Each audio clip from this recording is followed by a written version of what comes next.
Hello everyone. Before we start, make sure to like and subscribe to the channel, and leave a comment with where you're from and what time you're watching. That way, YouTube will keep showing you stories just like this one. Now, let's begin. November in Nebraska can be unpredictable, but nobody expected what hit us that Tuesday before Thanksgiving. My brother Nathan called me around noon from his job at the hardware store. Said they were selling generators like hotcakes because the weather service was predicting something nasty. I remember laughing it off. Told him people always panic over nothing. My wife Diane was already at the grocery store with our daughter Megan, who'd just turned 16 that October, grabbing last-minute ingredients for the holiday meal we were hosting. My parents were driving up from Kansas City the next day, and Diane's sister was bringing her kids from Omaha. We had the biggest house in the family, a 2-story colonial we'd bought after I made partner at the accounting firm, so holiday hosting duties usually fell to us. By 4 that afternoon, the temperature had dropped 40 degrees in 2 hours, and the rain that had been falling all morning turned into something between sleet and freezing rain that coated everything it touched. I left the office early when I saw co-workers scraping inch-thick ice off their windshields in the parking lot. The drive home usually took 20 minutes, but that day, it took me almost 2 hours, crawling along at 10 miles per hour, watching cars slide into ditches left and right. When I finally pulled into our garage, the power was already flickering, and Diane met me at the door with that worried look she gets when she's been watching too much local news. She said the weather guy was calling it a once-in-a-decade ice storm, and sure enough, just as I was hanging up my coat, everything went dark. We had candles and flashlights ready since power outages weren't uncommon in our neighborhood, but this was different. You could hear the ice accumulating on the trees outside, these sharp cracking sounds every few minutes as branches gave way under the weight.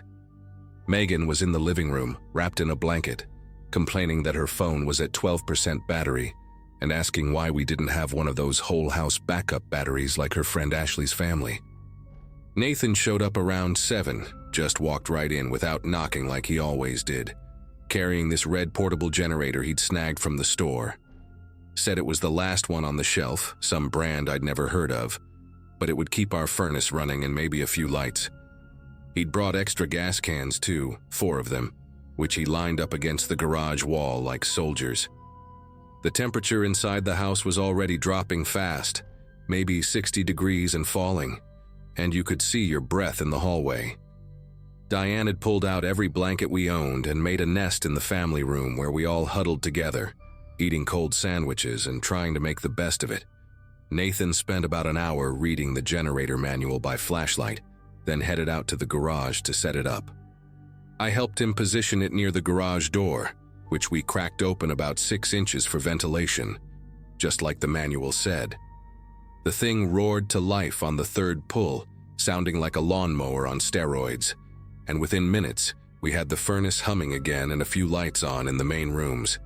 We all cheered like we'd just won the lottery, and Diane actually cried a little from relief. Round 9, Nathan decided to head home before the roads got any worse, though I tried to convince him to stay. His apartment was only 10 minutes away, but in these conditions, that meant almost an hour of white-knuckle driving. After he left, we settled in for the night, grateful for the warmth spreading through the house. Megan went up to her room first, said she had homework to finish before the break, though I knew she just wanted to charge her phone and text her boyfriend while she had power.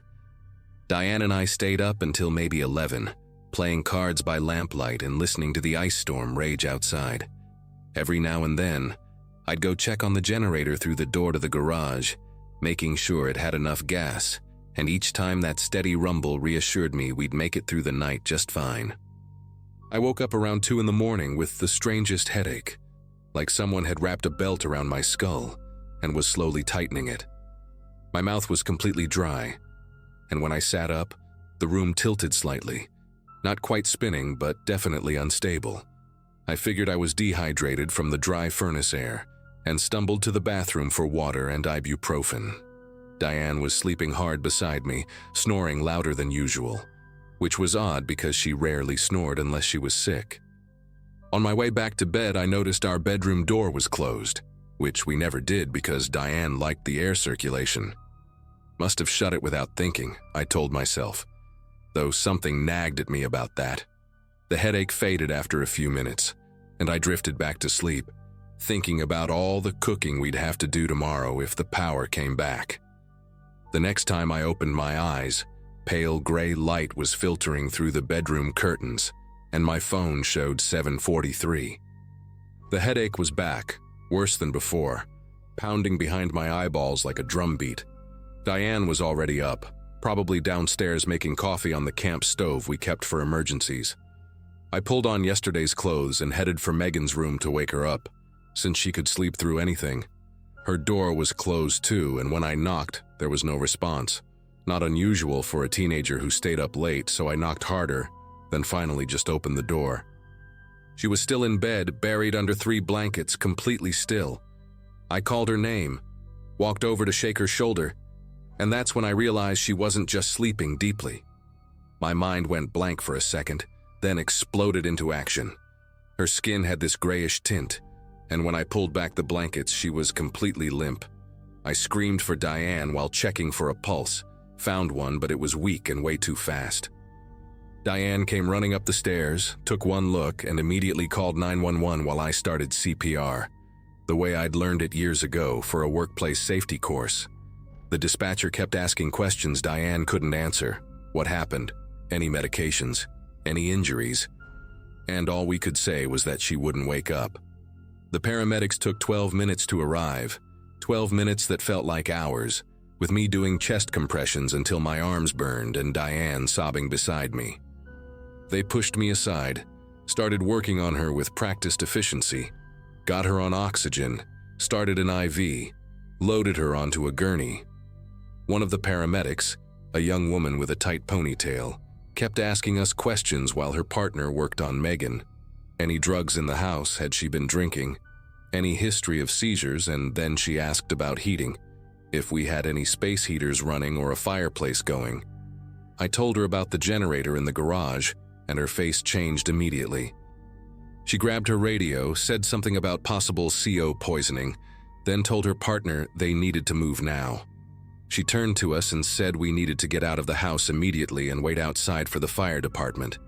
Diane was already following the gurney, but the paramedic grabbed my arm, looked me straight in the eye, and asked if anyone else was in the house.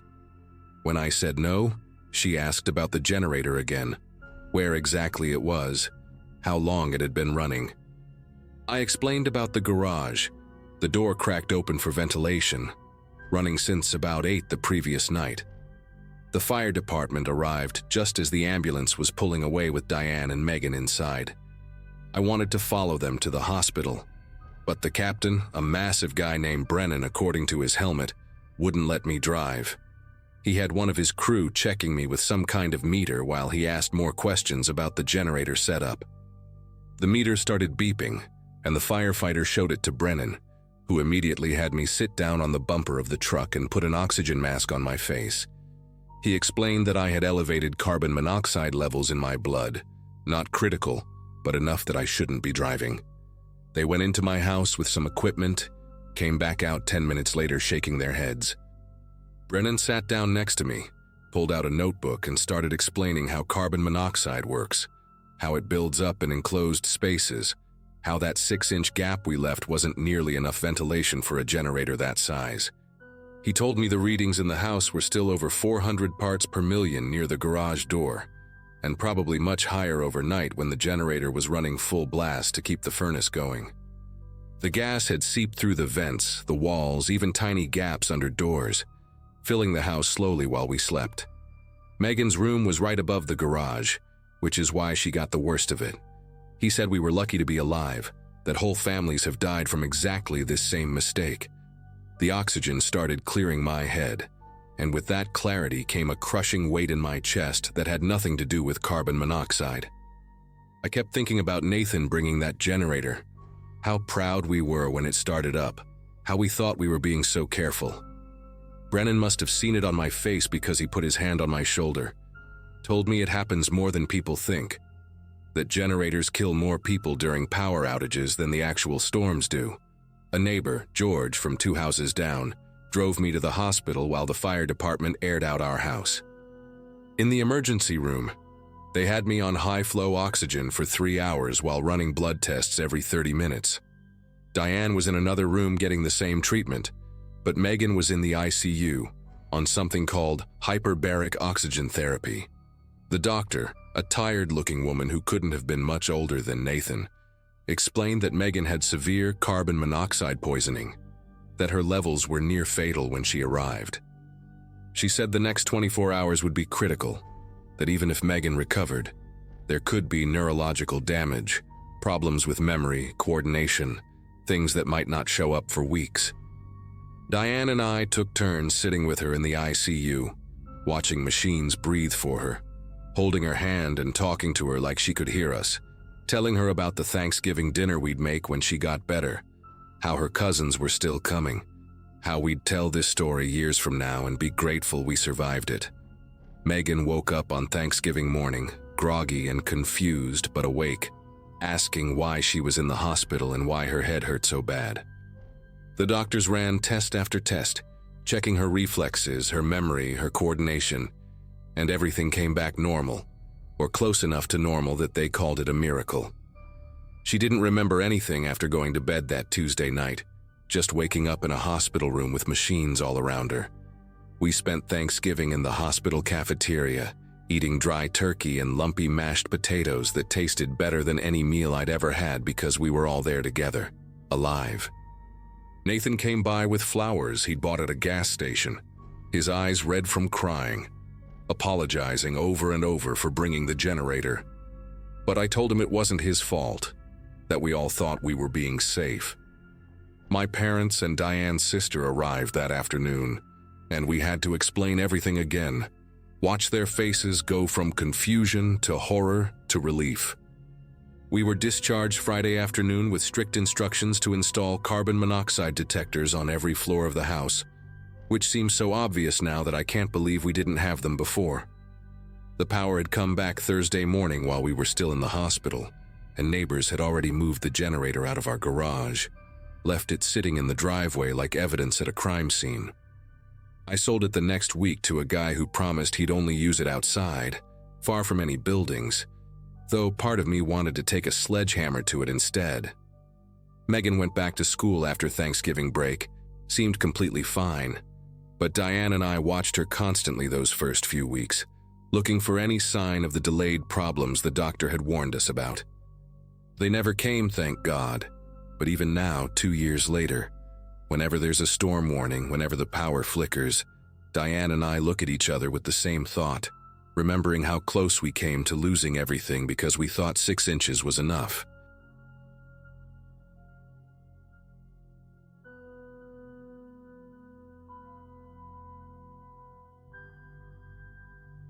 I run an IT consulting firm from my home office in Colorado Springs, and that November afternoon, I was deep in server migration planning when my phone rang. An unknown number, but potential clients often called from numbers I didn't recognize, especially now that business was picking up after 2 lean years. A woman with a flat professional voice asked if she could speak with Brandon Novak about an outstanding debt. Wrong number, I told her, but she insisted this was the number on file, then asked if I could just verify the address they had. Red flags everywhere. I hung up, blocked the number, and got back to my spreadsheets. 20 minutes later, another unknown number, different area code. Same script about debt collection and needing to confirm my address. By the time I went to bed that night, I'd received 14 calls from different numbers, all following the same pattern. Some were recorded messages, others had real people who knew my full name, middle initial included, and kept pushing for address confirmation. My wife Amy thought maybe someone with a similar name had given out a wrong number by mistake. We'd only been in this house for 18 months, having moved here after I left my corporate job to go solo with the consulting business. Our neighbors were mostly retired couples who kept to themselves, and we hadn't had any issues before this. I put my phone on silent and figured whoever they were looking for would eventually sort things out, with the actual collection agency. Around 6 the next morning, I woke up to pounding on my front door, the kind that makes your heart jump before your brain catches up. Through the peephole, I saw 2 police officers standing on my porch, their breath visible in the cold morning air. When I opened the door, still in my pajama pants and old conference t-shirt from a tech summit, the younger officer asked if I was Brandon Novak. After I confirmed, he explained they'd received a 911 call about 40 minutes earlier from someone claiming to be me, saying I was having thoughts of self-harm and had access to firearms. The caller had provided my full name, this exact address, even my cell phone number. I stood there trying to process what he was saying while Amy appeared behind me, wrapping her robe tighter against the morning chill. The officers needed to come in, they said, just to verify everyone was safe, standard protocol for welfare checks. We spent the next 20 minutes convincing them that neither of us had made that call, that I didn't own any guns, and that I was perfectly fine mentally, just confused and increasingly concerned. The older officer, a sergeant with gray temples, took notes while I explained about the debt collection calls from the previous day.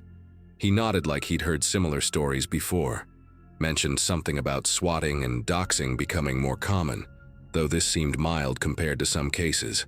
They gave me a case number, suggested I file a report about the harassment, and left just as my neighbors were starting their morning routines, several of them watching from their driveways. Amy made coffee while I sat at the kitchen table, staring at my phone, and wondering who would go through this much trouble to mess with me.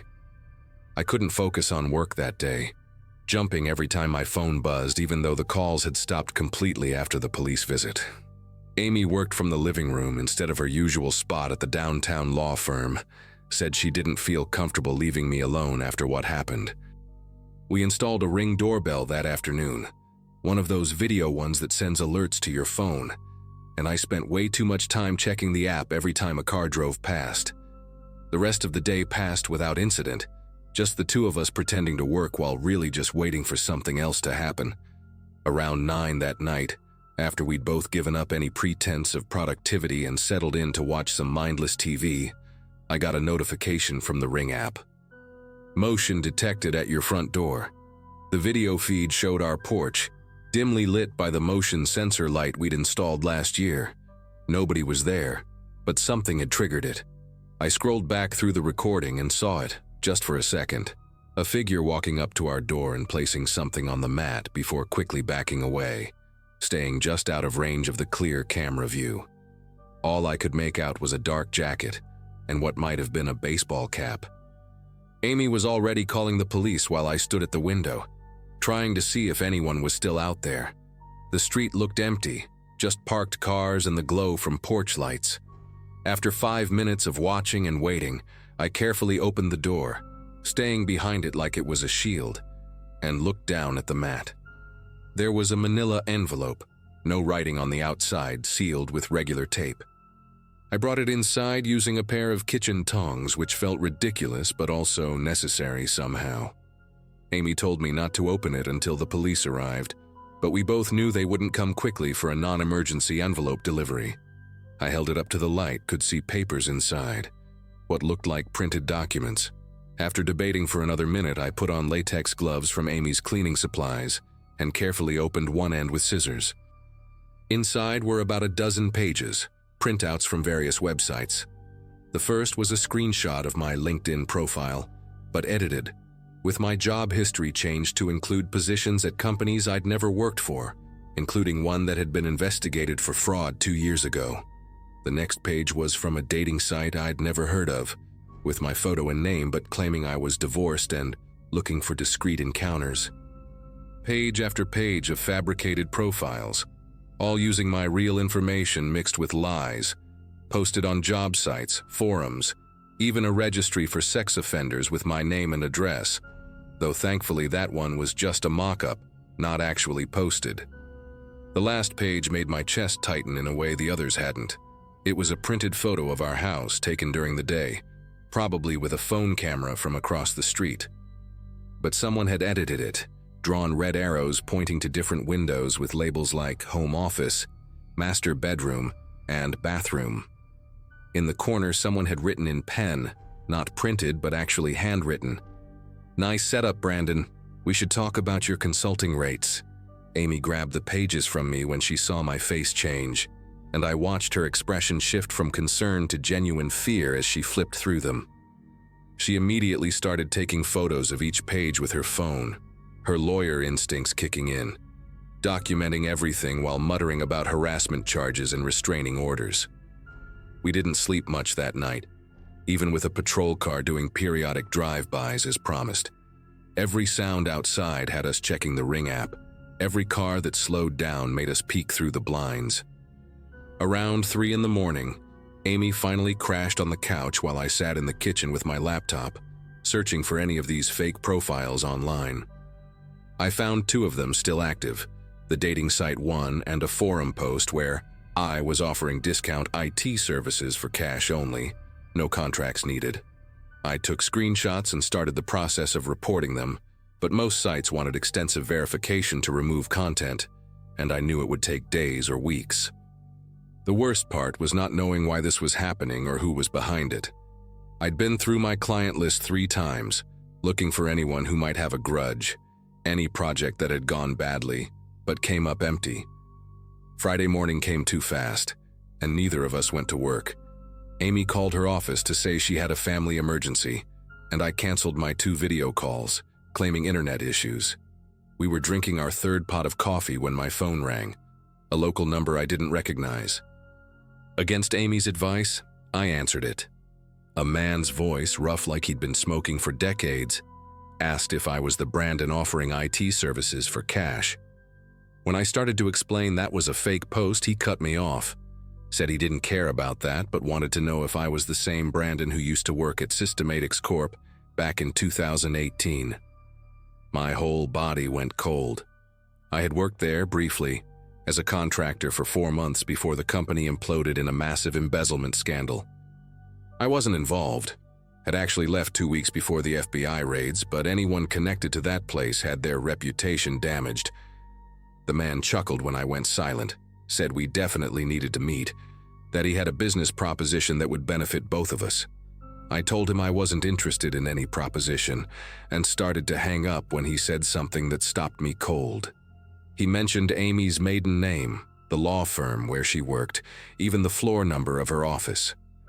Said it would be a shame if her colleagues found out about her husband's connection to Systematics, especially the encrypted files I'd supposedly helped hide before leaving. That was complete fiction. I'd never touched anything related to their financial systems, but he said he had documents that suggested otherwise. The call ended with him saying I had until midnight to reconsider, and that he'd be reaching out with instructions.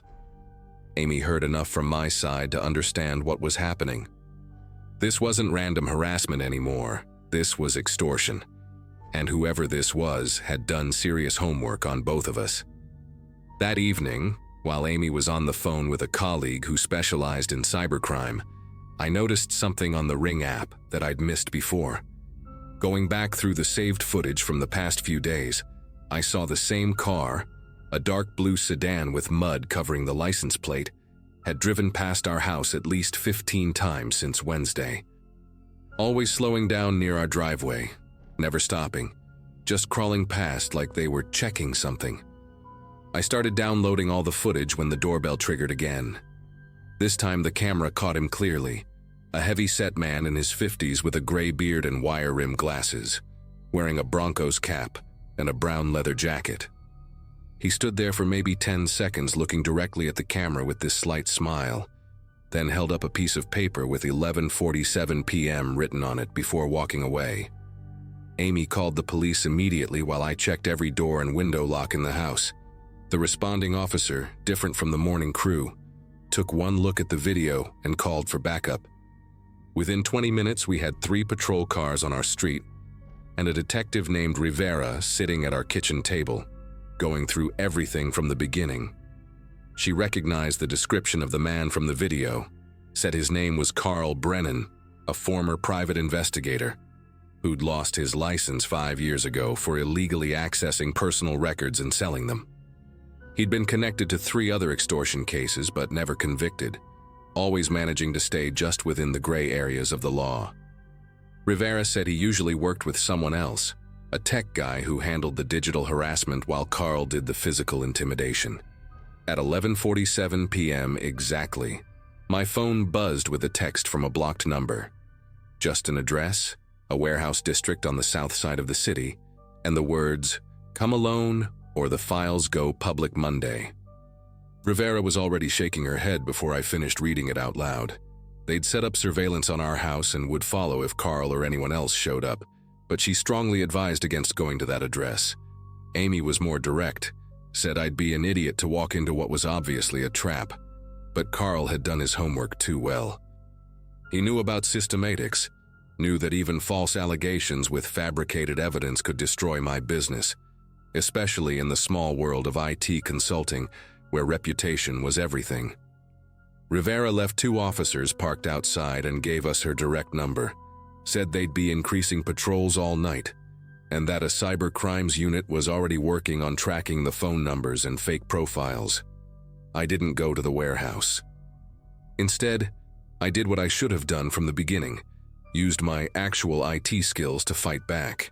While Carl was waiting at whatever trap he'd set, I was working with an old colleague from my corporate days who specialized in digital forensics. We traced the fake profiles back to a specific IP address, found the digital fingerprints Carl's tech partner had left behind. By 4 a.m. Saturday morning, we had enough evidence that Rivera could get a warrant. Turns out Carl's partner was a guy named Dennis Huang, who ran a computer repair shop that was barely staying afloat. The police raided both the shop and Carl's apartment Saturday afternoon, found everything: the software they used for the robocalls, the templates for fake documents, even recordings of Carl bragging about previous extortion schemes he'd pulled on other former Systematics employees. The whole thing unraveled faster than I expected. Dennis flipped immediately, gave up everything about Carl's operation in exchange for a plea deal. They'd been running this scheme for 2 years, targeting anyone connected to corporate scandals, betting that most people would pay rather than risk their reputations. 7 other victims came forward once the arrests made the news. Carl got 8 years, Dennis got 3 with probation. The fake profiles took weeks to fully clean up, and I still occasionally get calls from lawyers offering to help with my debt situation, but my business survived. Amy and I moved 6 months later, not because we had to, but because we wanted to. The new house has better security, no basement access points, and neighbors who actually talk to each other. I still check the Ring app more than I should, and unknown numbers go straight to voicemail, but at least now when I see a car slow down near my driveway, it's usually just someone checking their GPS or looking for a house number, not someone documenting my life for their next extortion attempt.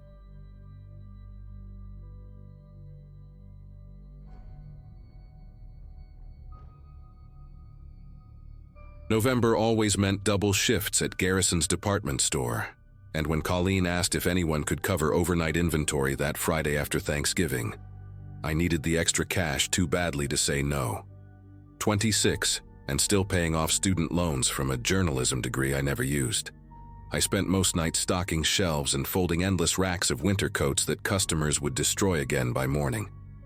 That particular Friday, the store had closed at midnight after the Black Friday chaos, and I arrived at 1 in the morning with my thermos of coffee and a podcast downloaded on my phone, thinking it would be just another boring shift counting merchandise in the stockroom, while the mall sat dark and empty around us. Garrison's had this eerie quality after closing that I'd gotten used to over the past 8 months of working there, but that night hit different from the moment I badged in through the employee entrance. Usually there'd be at least 3 or 4 people for overnight inventory, but Colleen had texted that she'd gotten food poisoning from her mom's turkey stuffing, and Brad's car had broken down on the highway coming back from his parents' place in Michigan. Just me and Hector from maintenance, she'd said, and he'd already started his rounds on the opposite end of the mall. I walked through the back corridors toward our department, passing the break room where someone had left half a pumpkin pie in the fridge with a post-it note saying free, and the familiar muzak played through the overhead speakers at that barely audible volume they always forgot to turn completely off. My department was women's formal wear, right in the center of the second floor, surrounded by those tall mannequins wearing sequined holiday dresses and velvet blazers that cost more than my rent. The overnight inventory list showed I needed to count everything in storage sections D through H, which meant about 4 hours of scanning barcodes and checking them against the spreadsheet on the tablet they'd given me. I started with the back corridor where we kept the overstock, boxes stacked to the ceiling with next season's spring collection, already waiting to replace all the winter merchandise. The fluorescent lights hummed that specific frequency that gave me headaches if I stayed back there too long, and I could hear the ventilation system cycling on and off, making the plastic inventory tags flutter against the boxes like tiny fingers tapping for attention. Around 2:30 in the morning, after I'd gotten through sections D and E, I decided to grab water from the vending machine near the customer service desk on the main floor. I walked out onto the sales floor, and that's when I noticed the mannequins for the first time that night. Really noticed them. We had about 40 of them in our department, these faceless white figures with their heads tilted at specific angles that corporate had mandated in some visual merchandising guide, all positioned to draw customers' eyes toward the featured collections. But standing there in the semi-darkness with only the emergency lighting and that faint music still playing, they looked like a crowd of people frozen mid-conversation, their blank faces somehow managing to convey expressions despite having no features at all. I grabbed my water quickly and headed back to the stockroom, telling myself I was being ridiculous, that I'd worked plenty of night shifts before without getting spooked by plastic display figures. Section F was taking forever because someone had mislabeled half the boxes during the last shipment, and I had to open each one to verify the contents matched the inventory codes. My phone battery was dying faster than usual, probably from the terrible signal in the stockroom, so I'd turned off my podcast to save power. Without that distraction, every sound seemed amplified in the quiet. The settling of cardboard boxes, the distant clank of pipes in the walls, and that endless muzak that had switched from instrumental Christmas songs to some generic jazz that sounded like it was recorded underwater. I was crouched between two tall shelving units scanning a box of cashmere scarves when the announcement system crackled to life above me, making me drop the scanner, which clattered against the concrete floor and skittered under the bottom shelf. At first I thought it was just feedback or maybe Hector testing the system, but then I heard the voice, and my whole body went rigid because I recognized it immediately. Attention Garrison shoppers. The time is now 10 o'clock and our store will be closing in 15 minutes. Please bring your final selections to the registers located at the front of each department. We thank you for shopping with us today and look forward to seeing you again soon. Garrisons, where style meets savings. It was the closing announcement, word for word. The same one that played every single night, except this time it was playing at 3 in the morning in a completely empty store. But that wasn't the worst part. Wasn't the thing that made me stand up so fast I knocked over an entire stack of boxes behind me. The voice making the announcement, that cheery professional voice echoing through the empty store, was mine. They'd recorded me doing the announcement 3 months ago when the regular girl, Janet, had quit without notice, and management needed someone with what they called a friendly but authoritative tone to record all the store messages. I'd spent an entire afternoon in the manager's office reading different scripts into a microphone while Keith from corporate fiddled with audio levels on his laptop, making me repeat phrases until my throat was raw. But hearing it now, at 3 in the morning, when I knew for certain that nobody was in the control room where the announcement system was operated, made every muscle in my body tense up. The message repeated again, my own voice bouncing off the walls of the stockroom, and this time I noticed something wrong with it, like the playback speed was just slightly off, making me sound hollow and strange, the way voices sound when you hear them through a long tunnel or from the bottom of a well. I grabbed my phone and called Hector's cell, but it went straight to voicemail, which wasn't unusual since reception was terrible in most parts of the building. My legs felt unsteady as I made my way out of the stockroom, through the swinging doors that led to the sales floor, trying to convince myself there had to be a logical explanation, maybe a computer glitch or someone playing a prank. though I couldn't imagine who would bother with something so elaborate. The announcement had stopped by the time I reached the sales floor, leaving only that quiet muzak and the hum of the escalators that never stopped running even after hours. I headed toward the stairs that led down to the first floor, where the security office was located, thinking I could check the cameras or at least find the overnight security guard, who was supposed to be monitoring everything from his desk. But as I passed through my department, something made me stop dead in my tracks, and I had to blink several times to make sure I was actually seeing what I thought I was seeing. Every single mannequin in the women's formal wear department had been turned around. When I'd walked through earlier to get water, they'd all been facing outward toward the aisles, positioned to display their outfits to anyone walking by, just like always. Now they were facing inward, 40 pale figures creating a circle around the central display platform, where we kept the featured holiday collection, their eyeless faces directed at the empty space in the middle, like they were watching something I couldn't see. The sequined dresses caught the emergency lighting and threw sparkles across the walls that moved slightly with the air circulation, creating the illusion of movement, of breathing, of life where there shouldn't be any. I took a step backward and bumped into something solid, nearly screaming before I realized it was just one of the jewelry display cases, but the sound I made, that sharp intake of breath, seemed to echo in the silence that had suddenly fallen over the store because even the muzak had stopped playing. My phone buzzed in my pocket, making me jump again, and I saw a text from an unknown number that just said, "Check the fitting rooms." I didn't recognize the number, and when I tried to call it back, I got an automated message saying the number was disconnected. The smart thing would have been to leave right then, just walk out through the employee exit and forget about the inventory, forget about the overtime pay, forget about everything except getting as far away from that store as possible. But something, maybe curiosity or maybe just the stubborn refusal to believe that anything genuinely threatening was happening, made me walk toward the fitting rooms at the back of our department. They were these small cubicles with heavy burgundy curtains instead of doors, 6 rooms in a row with a long mirror at the end of the hallway. And as I got closer, I could hear something that made me slow down, then stop completely. It was my voice again, coming from inside one of the rooms, but this time it wasn't the store announcement.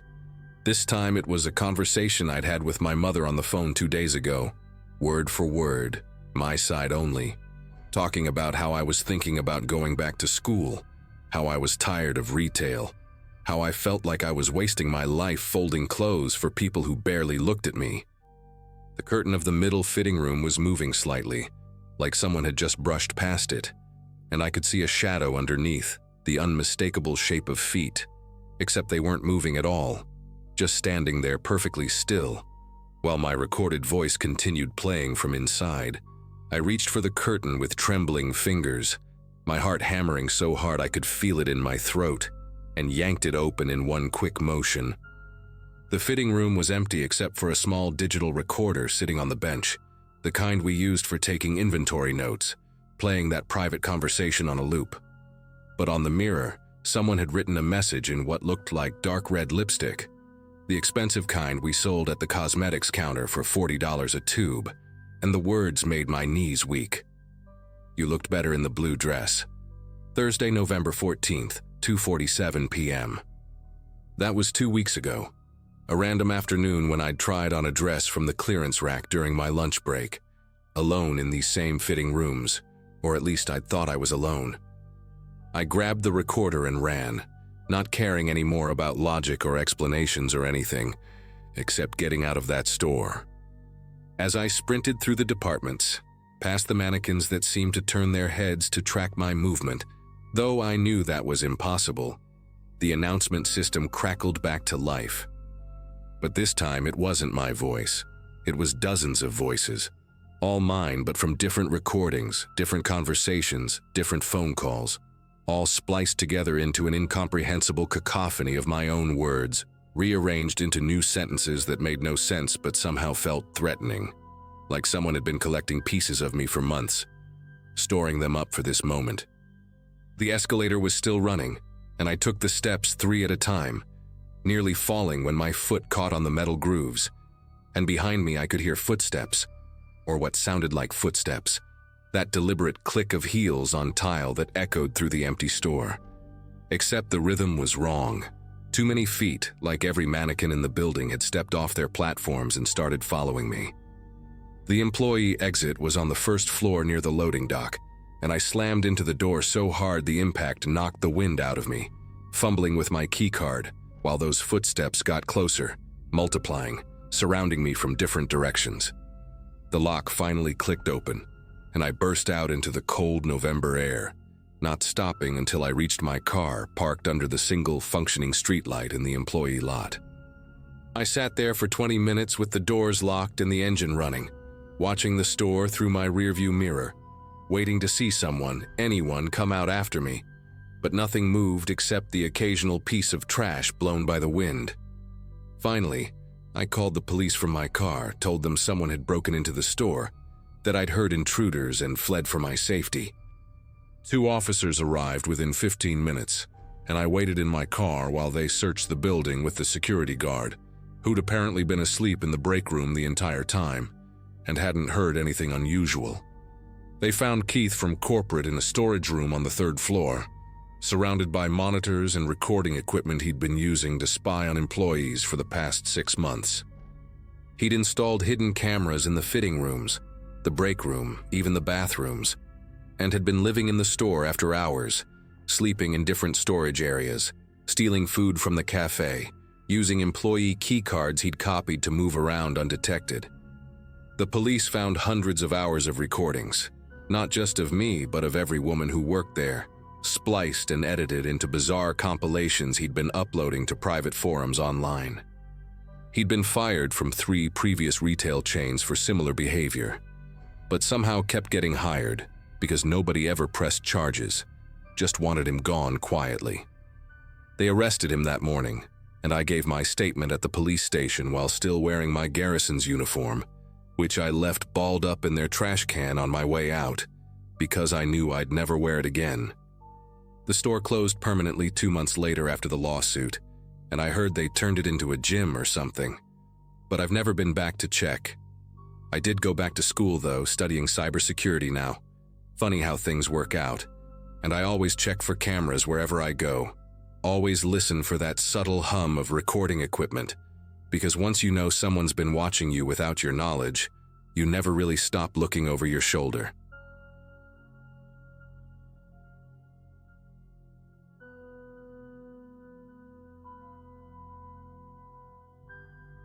Mom was arguing with the turkey when I walked through the door that Wednesday afternoon, wrestling the 20-pound bird into submission while muttering something about defrosting times and stubborn packaging.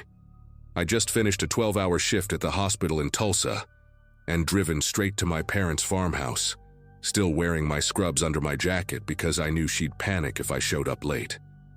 The kitchen windows were fogged up from all the cooking, and through the condensation, I could see the wheat fields stretching endlessly under a sky that had turned an odd yellowish-gray color. Ashley, my younger sister, was stationed at the stove stirring gravy with one hand while bouncing her baby on her hip, and her 2 older boys were running circles around the dining table, their sneakers squeaking on the old linoleum. Dad had barricaded himself in the living room with the Weather Channel on, volume cranked up high enough that we could all hear the meteorologist discussing pressure systems and cloud formations. Strange thing about that afternoon was how still everything felt outside, like nature had hit the pause button while we rushed around inside preparing for tomorrow's feast. Ashley's husband Robert was supposed to arrive later with his mother, and Mom kept checking her phone for updates from my brother Kevin, who was driving in from Arkansas with his new girlfriend none of us had met yet. The house felt alive with all this movement and anticipation, pots bubbling, oven timer beeping, kids yelling about who got to lick the beater from the mashed potatoes. I remember washing my hands at the sink, looking out at our old storm cellar about 50 yards from the house, its wooden doors covered in fallen leaves, and thinking how we hadn't opened that thing since I was probably 16, maybe 17, back when Dad still made us practice tornado drills every spring. Around 4:30, I was helping Ashley peel potatoes when the power flickered once, just quick enough to reset the microwave clock but not enough to worry about. Dad called out from the living room that the weather service had mentioned some cells developing to the southwest, but nothing heading our way. Maybe some rain later tonight at worst. The boys had moved their chaos outside, and through the window I could see them throwing a football around in that aggressive way kids do when they're trying to prove who's tougher. The air through the screen door felt thick and warm for November, almost like breathing through a wet towel, and Mom complained about her arthritis acting up, which she swore meant a storm was coming despite what the weatherman said. I stepped out onto the back porch to call the boys in for a snack, and that's when I noticed how the birds had gone completely silent. Not a single chirp, no crows calling from the fields, even the chickens in their coop had stopped their usual chatter. The sky to the west had turned this sick green color, like old copper, and the clouds were moving in different directions at different heights, creating this twisted, churning effect that made my chest feel tight. But there were no sirens, no emergency alerts buzzing on our phones, just this unnatural quiet that pressed against my eardrums. I called the boys again, louder this time, and they came running toward the house, their football abandoned in the yellowing grass. We'd barely made it inside when the windows started rattling in their frames, subtle at first, like a truck passing on a distant road, except there was no road close enough to cause that kind of vibration. Ashley looked up from the stove, her face suddenly pale, and asked if anyone else heard that low rumbling sound, like a freight train but wrong somehow, too consistent, too close. Dad jumped up from his recliner and ran to the front door, yanking it open, and I'll never forget the way his whole body went rigid when he saw what was coming. Over his shoulder, I could see it too, a dark, writhing column dropping down from the clouds less than a mile away, tearing through the Johnsons' cornfield, throwing debris hundreds of feet into the air like confetti made of destruction. Everything happened so fast after that, but each second stretched out like minutes in my memory. Dad screaming for everyone to get to the cellar now, his voice cracking in a way I'd never heard before, not even when Grandpa died. Mom dropping the glass casserole dish, sending sweet potato chunks and broken ceramic across the floor. Ashley clutching her baby so tight he started wailing, her older boys standing frozen in the doorway, eyes wide as dinner plates. The power cut out completely then, plunging us into this eerie green-tinted darkness, and through the windows we could see transformers exploding in brilliant blue flashes down the road. The rumbling had become a roar, so loud it hurt your teeth, and the whole house started groaning like it was being squeezed in a giant fist. Mom was screaming about the pantry, pointing at the reinforced closet under the stairs where we kept the canned goods and cleaning supplies, saying it was closer, safer, we'd never make it to the cellar in time. But Dad was already pushing us toward the back door, yelling that the house wouldn't hold, that the pantry was a death trap.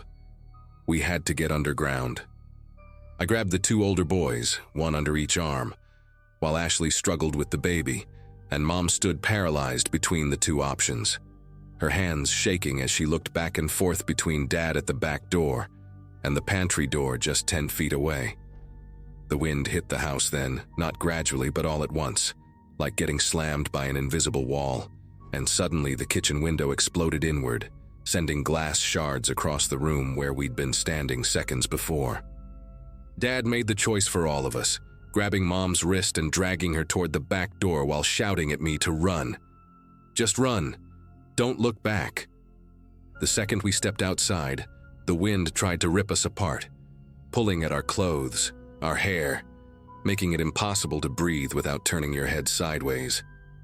The 50 yards to the storm cellar looked like 50 miles, the wooden doors barely visible through the horizontal rain that had started falling, mixed with dirt and pieces of corn stalks and God knows what else. I could hear metal screeching behind us, probably the barn roof peeling away like a tin can lid, and Ashley's oldest boy was screaming in my arms, his voice barely audible over the apocalyptic noise that surrounded us from every direction. Dad reached the cellar doors first, fighting against the wind to pull them open, the old hinges screaming in protest after years of neglect. The left door ripped completely off its hinges the moment he got it open, flying away into the chaos like it weighed nothing. But the right door held long enough for him to push Mom down the concrete steps into the darkness below. I practically threw the boys down after her, hearing them tumble and cry out. But there was no time to be gentle, no time for anything but survival. Ashley was right behind me with the baby, and we all crashed down those steps in a tangle of limbs and terror. The temperature dropping 20 degrees the moment we got below ground level. The musty smell of old earth and decades of spider webs filling our nostrils. Dad slammed the remaining door shut above us and wedged a 2x4 through the handle, just as something massive struck the ground where we'd been standing moments before, probably a piece of farm equipment or part of somebody's roof. The cellar was pitch black and we huddled together on the damp floor, feeling around for each other in the darkness while the world above us came apart. The noise was indescribable, like being inside a blender made of thunder and breaking glass, punctuated by impacts that shook dirt loose from the ceiling onto our heads. Mom was praying out loud, the Lord's Prayer over and over, while Ashley's baby screamed himself hoarse, and the older boys clung to whoever they could reach, their fingernails digging into skin through clothing. I could taste blood in my mouth from where I'd bitten my tongue during the fall, and my ankle throbbed from landing wrong on the concrete. But all I could think about was whether that single wooden door and rusty 2x4 would hold against whatever nightmare was passing overhead. It lasted maybe 3 minutes, though it felt like 3 hours, the tornado passing directly over us with a sound I can only describe as pure destruction given voice. At one point, the door above us lifted several inches despite the 2x4, and we could see a sliver of greenish light and swirling debris before it slammed back down, the wood cracking but miraculously holding. Then, just as suddenly as it had arrived, the roar began to fade, moving away toward the east, leaving behind an eerie silence broken only by the sound of rain pattering on what was left above us and the baby's exhausted whimpers. We stayed frozen in place for another 10 minutes, nobody brave enough to speak or move, until finally Dad used his phone's flashlight to illuminate our faces, all of us covered in dirt and cobwebs, eyes wide with shock but alive, every single one of us alive. When we finally emerged from the cellar, the landscape was unrecognizable, like someone had taken our farm and put it through a giant shredder. The house was still standing but missing half its roof, Mom's kitchen exposed to the sky like a dollhouse with its front wall removed. The barn was completely gone, just a concrete foundation with some twisted metal beams pointing at odd angles. Dad's truck had been thrown into the wheat field at least 200 yards away, sitting upside down like a dead beetle. But the weirdest thing, the detail that still gives me chills when I think about it, was Mom's turkey, the one she'd been fighting with just an hour earlier, sitting perfectly intact in its roasting pan on the kitchen counter, visible through the missing wall, not even shifted an inch from where she'd left it. We ended up having Thanksgiving at a motel in town, eating Chinese takeout because every restaurant was either damaged or overwhelmed with displaced families. But we were together, and after what we'd survived, orange chicken and fried rice felt like the finest feast in the world.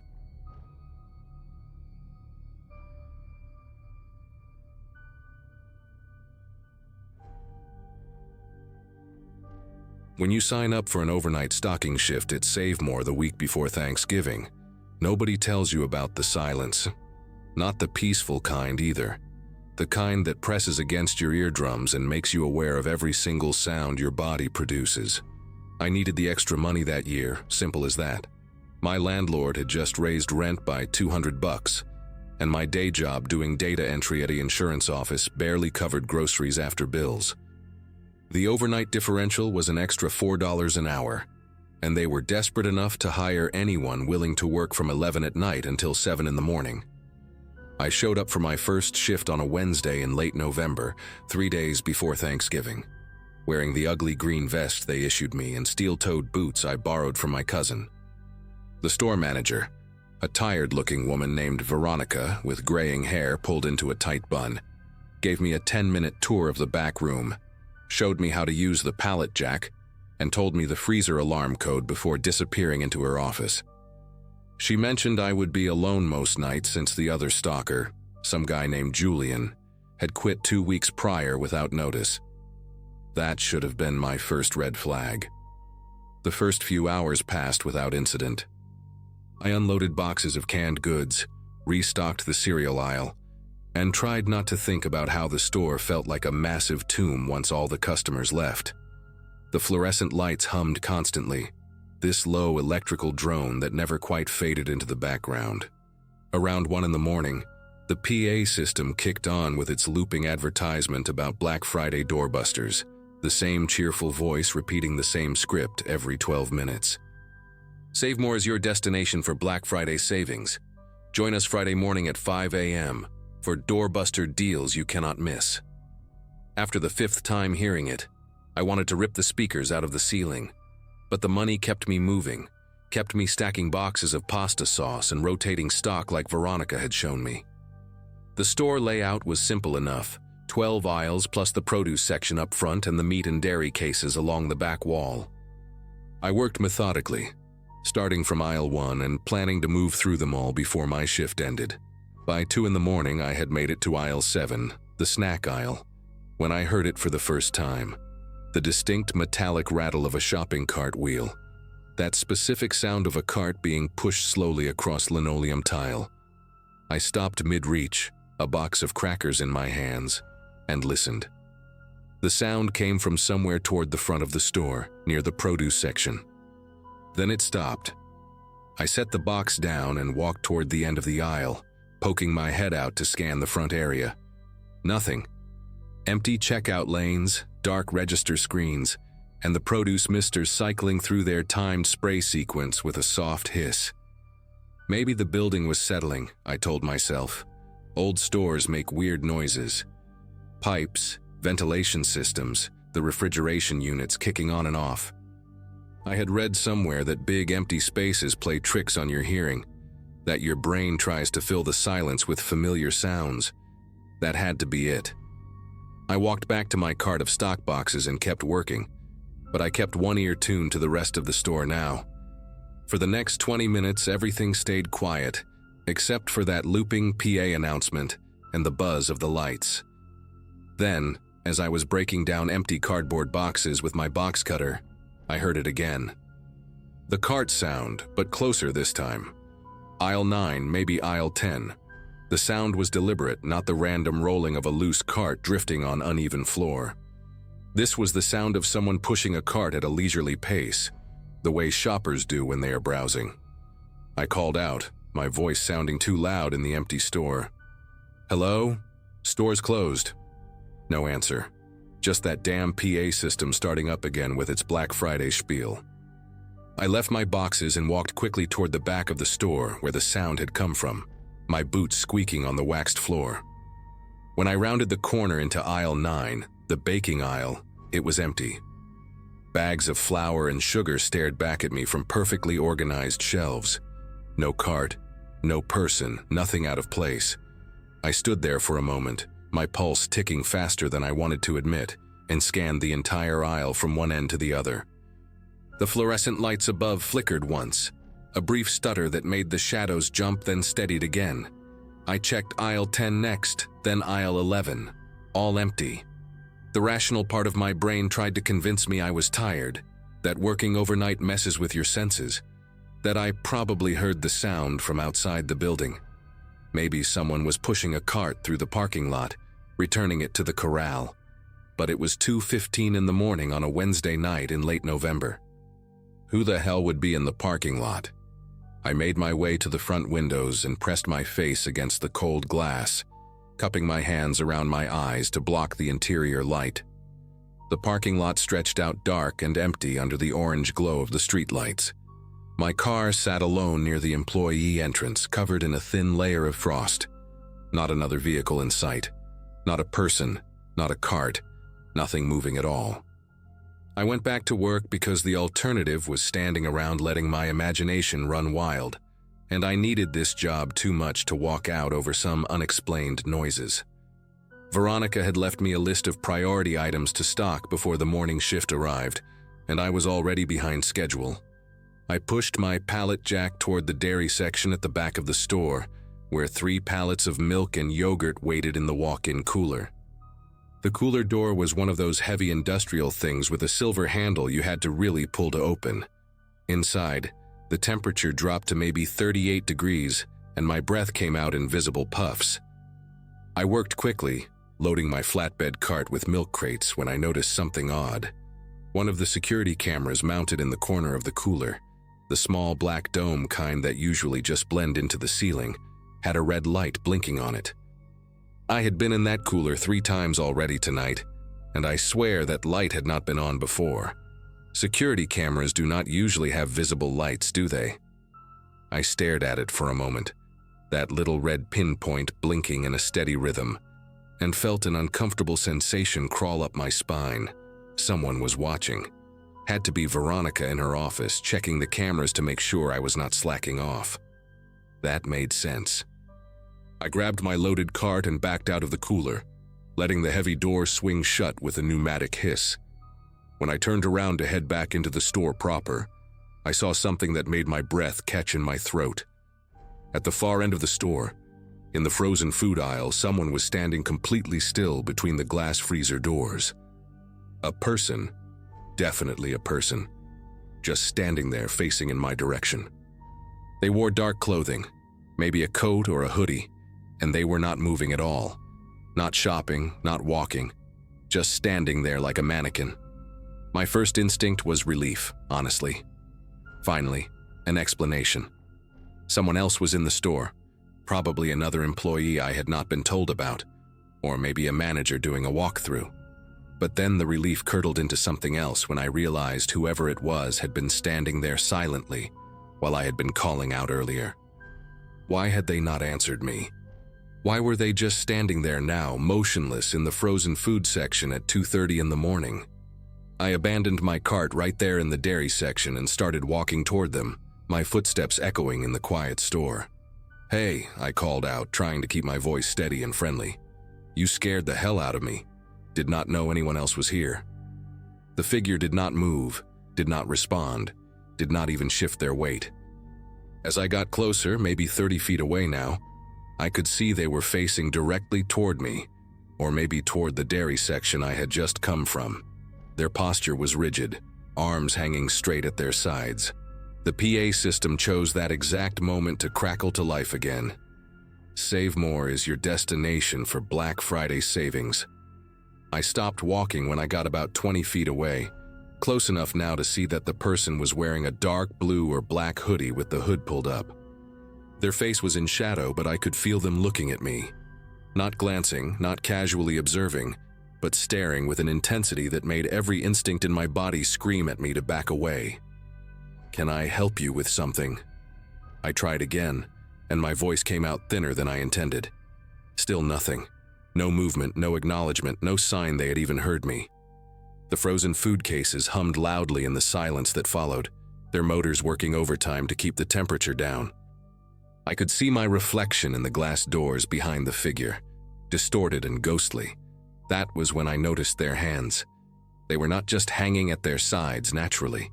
They were clenched into tight fists, the kind of tension you see in someone who is either terrified or furious. My throat went dry. This was not right. Nothing about this was right. I took a step backward, then another, keeping my eyes on the motionless figure. They still had not moved, had not even seemed to breathe. "I'm going to call the manager," I said, louder now, trying to project authority I did not feel. "You need to leave." The figure's head tilted slowly to the left, just a few degrees, like they were considering my words. That tiny movement was somehow worse than the stillness had been. I turned and walked quickly back toward the front of the store where Veronica's office was located, my heart hammering against my ribs. I did not run because some stupid part of my pride did not want to look like I was panicking, but I definitely moved faster than a casual walk. When I reached the office door, I knocked hard 3 times. "Veronica, we have a situation." No answer. I tried the handle and found it locked. I knocked again, harder this time, my knuckles stinging against the wood. "Veronica, are you in there?" Nothing. The whole office area was dark, and when I pressed my face against the small window in the door, I could see her desk chair was empty.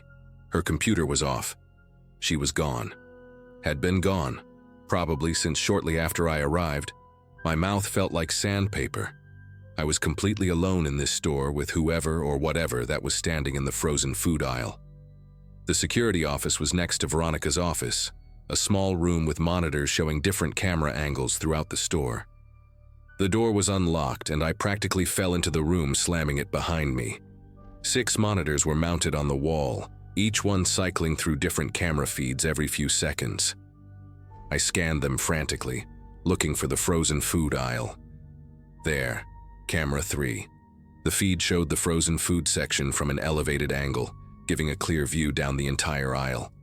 The figure was still there, still standing in the exact same position, facing toward the camera now. Toward me. But here is what made my heart nearly stop.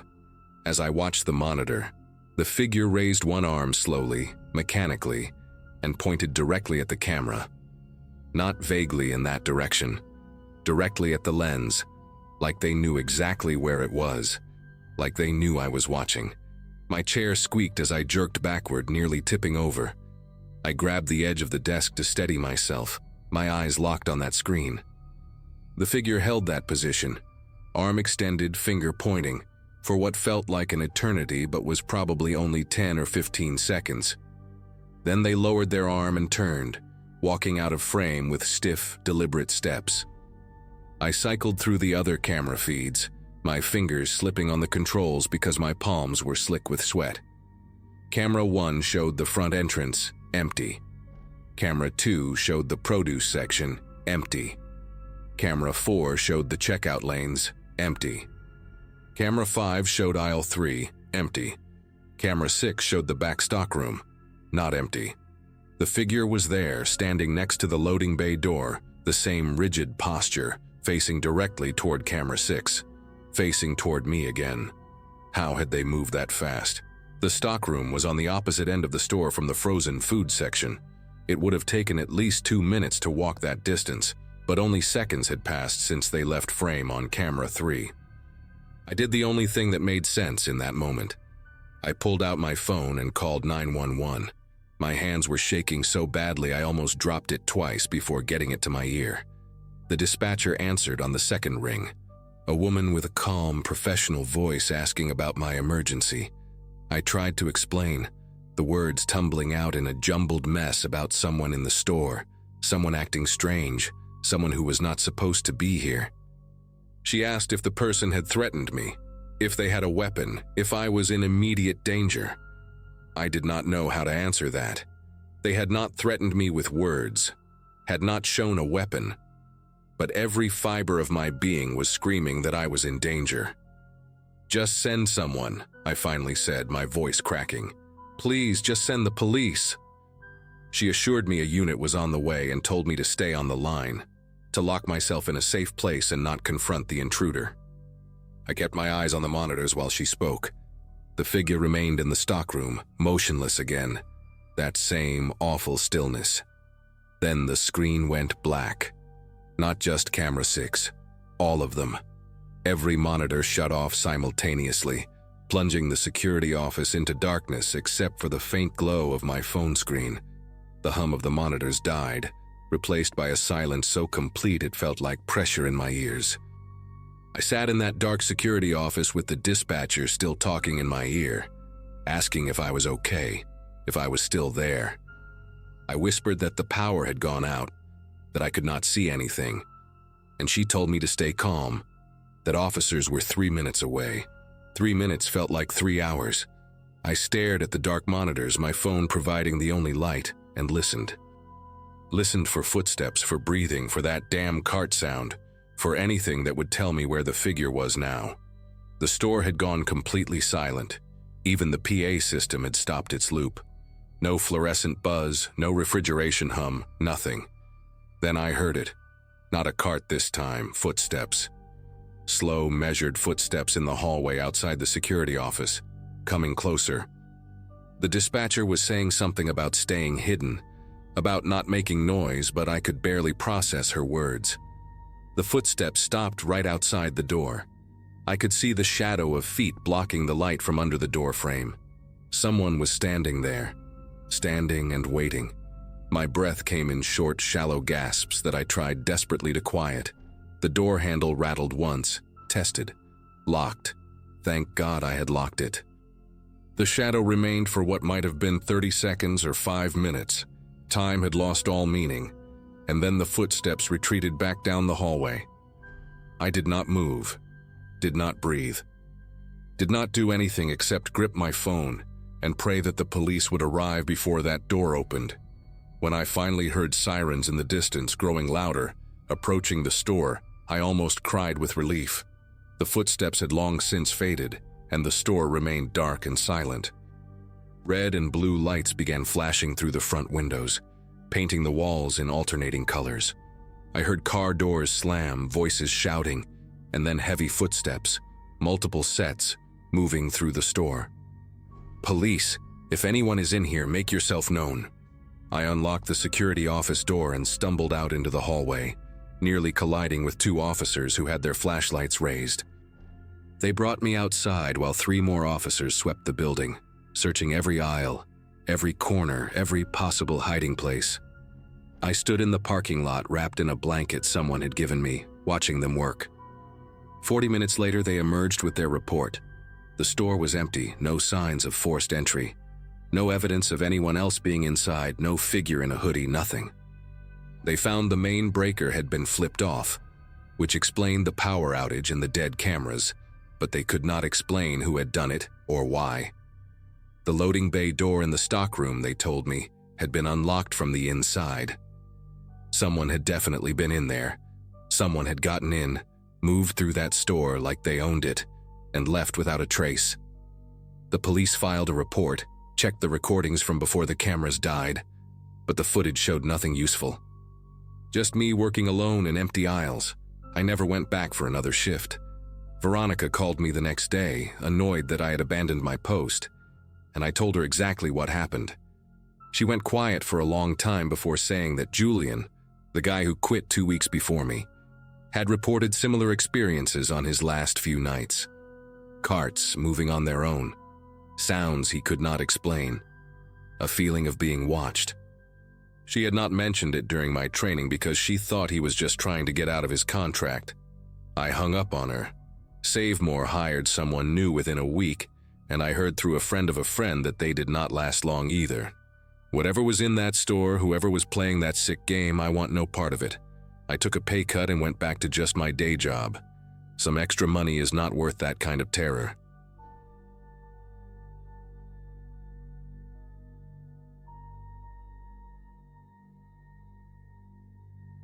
Finals week had just crushed me when I posted in that Riverside County Buy Nothing group, asking if anyone had a dolly I could borrow.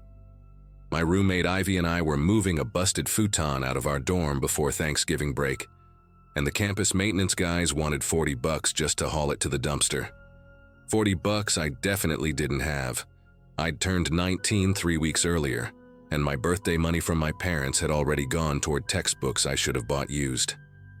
The futon had been free off someone's curb back in August, so paying to get rid of it felt like some kind of cosmic joke. Within 10 minutes of posting, this guy named Connor messaged me saying he had a moving dolly and could help me load the futon into a truck if I needed. His profile looked normal enough.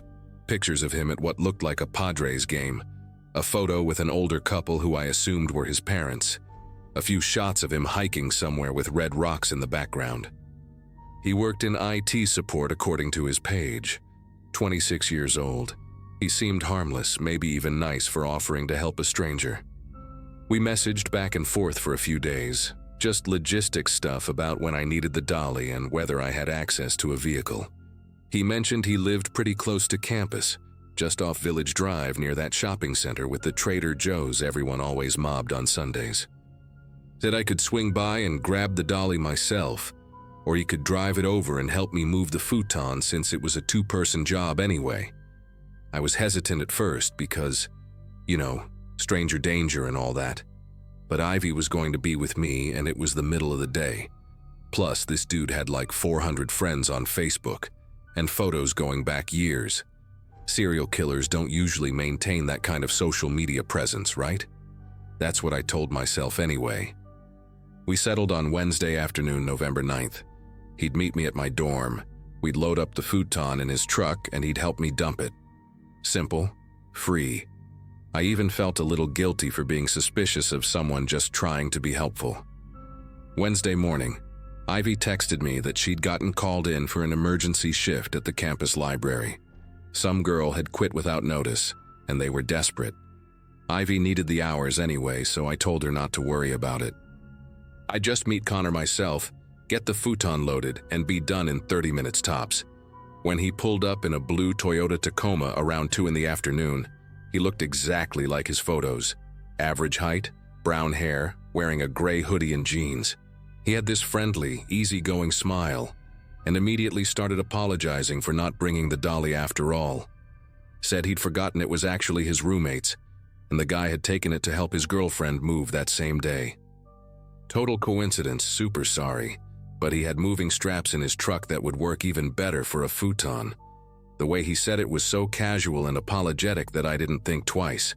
We carried the futon down 3 flights of stairs, and yeah, those straps actually did make it easier. He kept making jokes about how this thing probably weighed more than both of us combined and asking what the hell futons were even stuffed with. Concrete mix? I laughed. He seemed genuinely funny, not creepy at all. When we got the futon loaded in his truck bed, he asked if I wanted to grab coffee after we dumped it. Said there was a good place near his apartment and he'd buy since I was a broke college student and he remembered those days. I almost said yes because honestly, he'd just helped me haul furniture for free and seemed like a decent person. But something made me hesitate, not in a scared way, more in a, I have a ton of studying to do and I look like garbage right now way. I told him maybe another time. I really had to hit the books. He didn't push it at all, just said no problem and asked where the dumpster was. I directed him to the big waste area behind the dining hall. But when we got there, he frowned and said the dumpster was completely full, which it was. There was already furniture and trash piled around it. He suggested we could take it to the actual dump site across town, but that would cost a fee.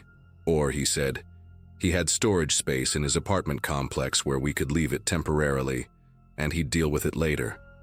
He lived 5 minutes away. It seemed reasonable. I'd already taken up so much of his time. I said, sure, that would be great. Thank you so much. He smiled that same friendly smile, and we drove toward Village Drive. His apartment complex was one of those newer builds with the fake stone facades and names that try to sound fancy. Parkside Terrace or Parkview Terrace, something like that, even though there wasn't a park anywhere near it. He pulled into a spot and said the storage area was actually in the basement near his unit. Easier to just go through his place than walk all the way around the building. Made sense. I followed him up an exterior staircase to the 2nd floor. The hallway smelled like someone had burned popcorn recently and was trying to cover it with air freshener. He unlocked his door, number 2G, and held it open for me to walk in first. The apartment was weirdly clean, like suspiciously clean for a 26-year-old guy living alone. No dishes in the sink, no clutter, everything organized. Beige couch, glass coffee table, flat screen mounted on the wall. A few framed prints of generic landscape photos. It looked like a staged apartment in a rental ad.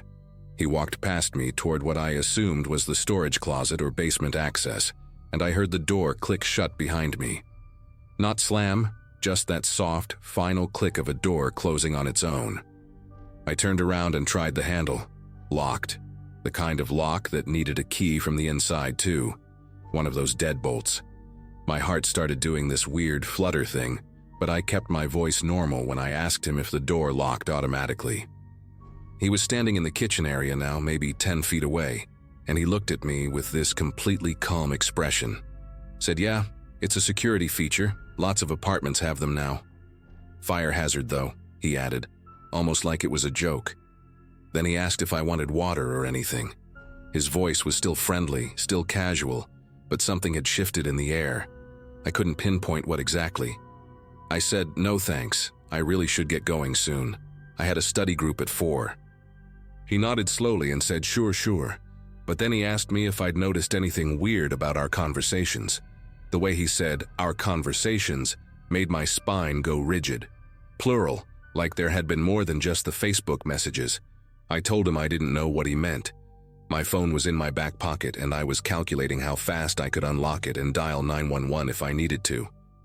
He walked toward the couch and picked up his laptop from the coffee table, opened it, and turned the screen toward me. It was our Facebook message thread. All of it. Screenshots going back to that first day I'd posted about the dolly. But there were other screenshots too, ones I didn't recognize. Photos of me walking across campus, me sitting outside the student union with my coffee, me and Ivy at the dining hall. My throat went completely dry. He scrolled down and there were more. Text messages. My text messages. Conversations I'd had with Ivy, with my mom, with a guy named Troy from my biology class who I'd been casually texting. Messages I'd sent from my phone. Private messages. He'd been reading everything. He asked me, in that same calm voice, if I knew how easy it was to clone someone's phone data, if you had the right software. Said he worked in IT, like I knew. And it was honestly scary how much access people didn't realize they were giving away. When I'd clicked on that link he'd sent me last week, the one that was supposed to be photos of his truck so I'd recognize it, that's all it took. One click. He had everything. I couldn't form words for a second. My brain was trying to process what he was showing me, what he was saying. He'd been reading my texts for over a week. He knew where I went, who I talked to, what I said in private. He knew Ivy wasn't coming today because he'd read her text to me that morning. He'd planned this. The dolly, the dumpster being full, all of it. My voice came out shaky when I asked him what he wanted, why he was doing this. He closed the laptop and set it down gently, then sat on the arm of the couch. Said he wasn't doing anything, really, just wanted to meet me in person, have a real conversation without all the performance people do online. He said I seemed interesting, genuine, not like other girls who were obsessed with their image. He'd been watching my social media for months, actually, since before I even posted in that group. Saw me comment on something back in September and started following my activity. He knew my schedule, my major, where I like to eat lunch. The Facebook post about the futon was just a perfect opportunity. He called it serendipity. I wanted to throw up. I forced myself to stay calm even though every instinct was screaming at me to panic. I asked him, as steadily as I could manage, to please unlock the door so I could leave. Told him I wouldn't tell anyone about any of this. I just wanted to go home. He tilted his head like he was considering it, then said he would, absolutely. But he wanted to show me one more thing first. He pulled out his phone and opened a recording app, pressed play. It was my voice from 20 minutes ago in his truck, talking about my studying, laughing at his jokes about the futon. Then my voice from earlier in the week, audio from a phone call I'd had with my mom about Thanksgiving plans.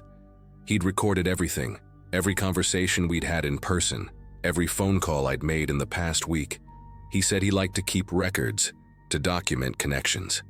Made them more real somehow, more permanent. He looked genuinely proud of himself, like he'd shown me something impressive rather than absolutely terrifying.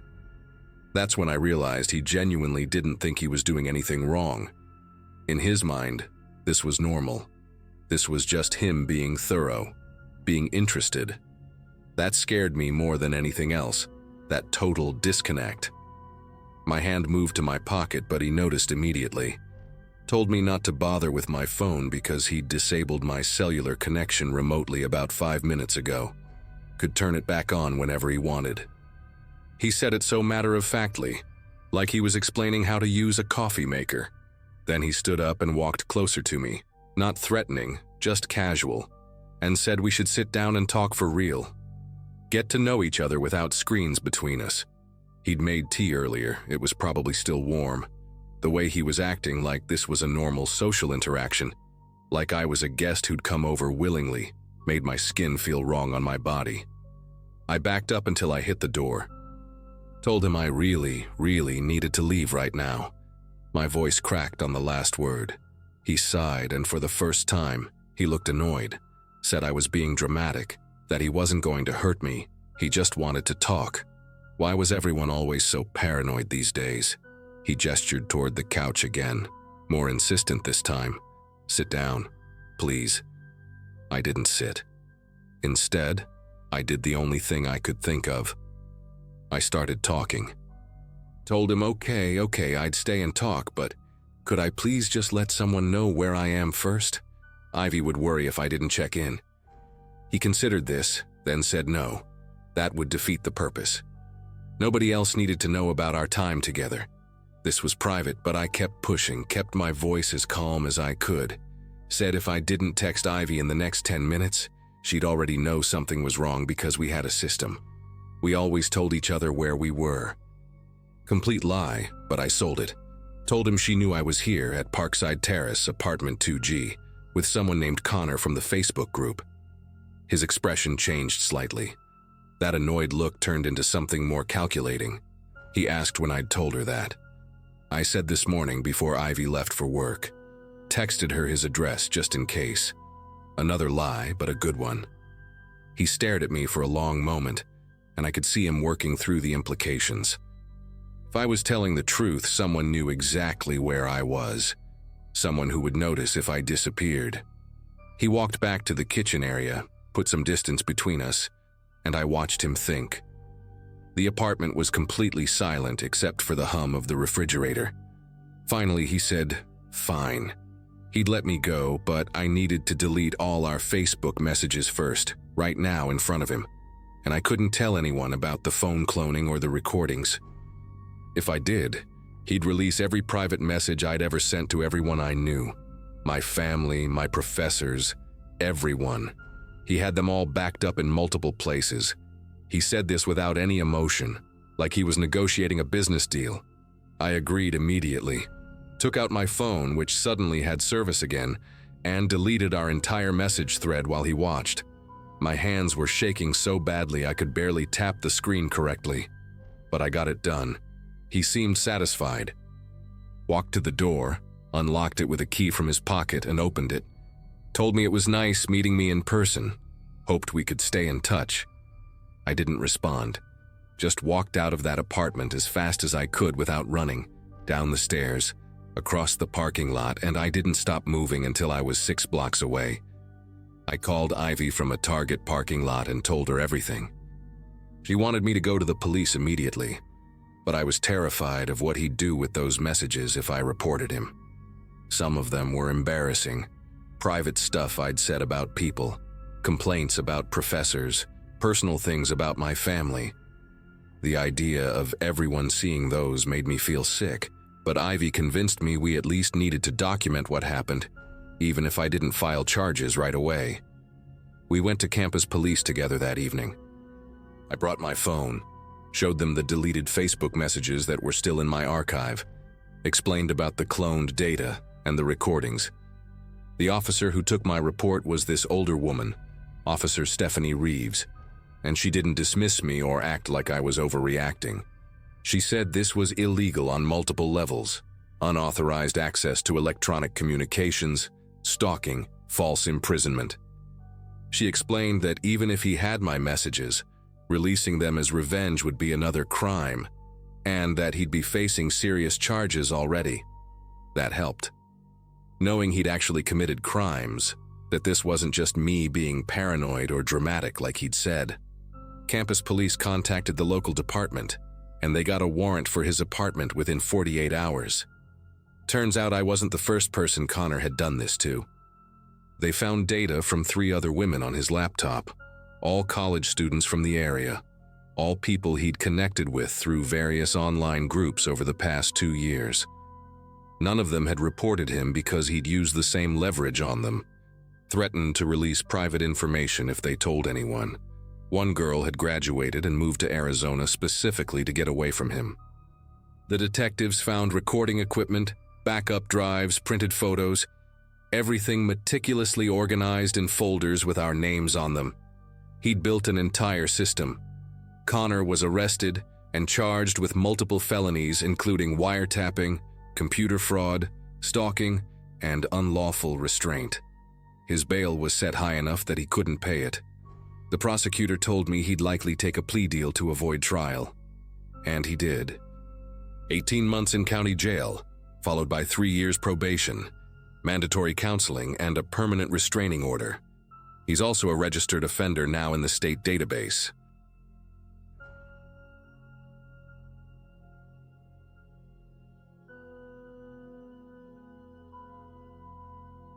I grew up in a quiet town tucked between old coal hills and maple woods in Pennsylvania, the kind of place where everyone knows whose truck that is by the sound of its engine.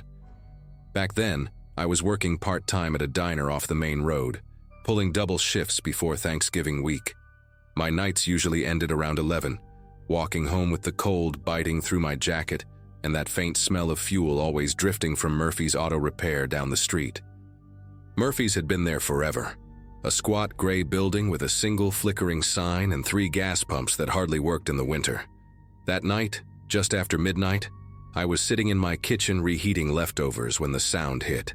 A deep, violent crack that made the window panes flex.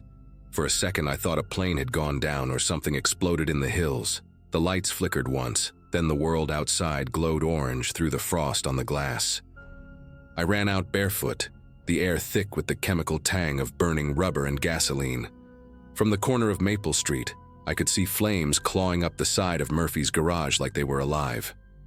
People started spilling out of their houses, shouting names, pulling on coats. The volunteer fire trucks arrived fast. This town might be small, but everyone took pride in showing up when it mattered. The air was chaos, sparks popping, hoses hissing, and the low roar of fire devouring metal. I remember seeing old Tom Murphy himself, standing across the street in his slippers, just staring.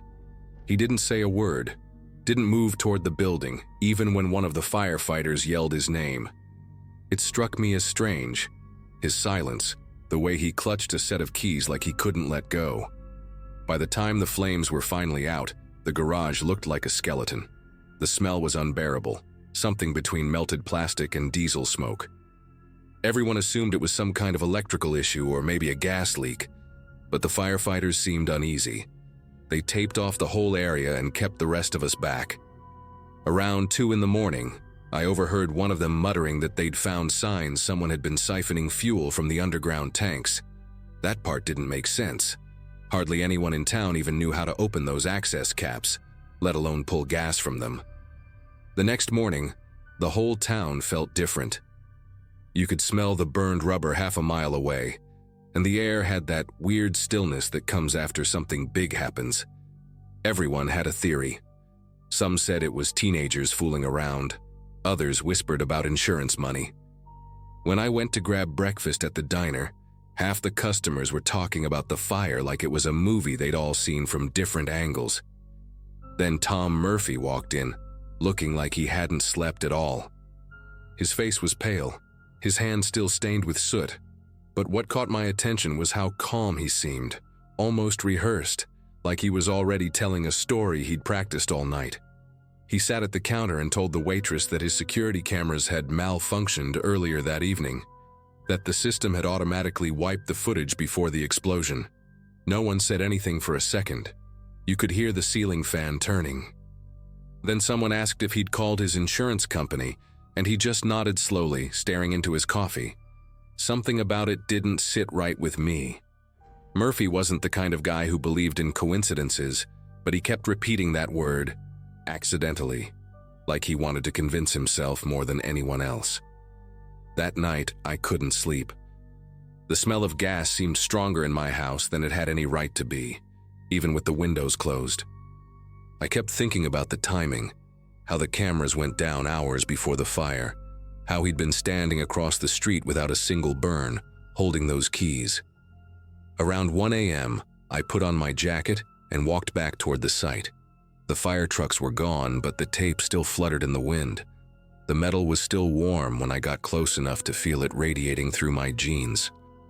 A few stray tools were scattered in the gravel, a socket wrench, a glove, and an old siphon pump lying half-melted near the fence. While I was standing there, a pickup turned the corner, its headlights sweeping across the debris. I recognized it right away. It belonged to a guy named Eli who used to work at Murphy's before quitting last spring. He slowed down when he saw me, rolled his window halfway, and asked what I was doing there. His voice sounded rough, almost defensive. I told him I was just looking, couldn't sleep. He nodded once and said, "Some folks shouldn't dig too deep, kid," before driving off. His words stuck with me the whole walk home, echoing louder than the wind. 2 days later, the investigators showed up from the state fire marshal's office. They parked a white van by the curb and spent hours digging through the rubble while half the town watched from the sidewalk. By noon, rumors were already flying. Someone claimed they'd found tire tracks leading into the back lot. Someone else swore they'd seen Murphy at the shop late the night before the explosion. The weirdest part? Every time someone mentioned the missing footage, Murphy brushed it off like it was no big deal. Said the system had been acting up for months.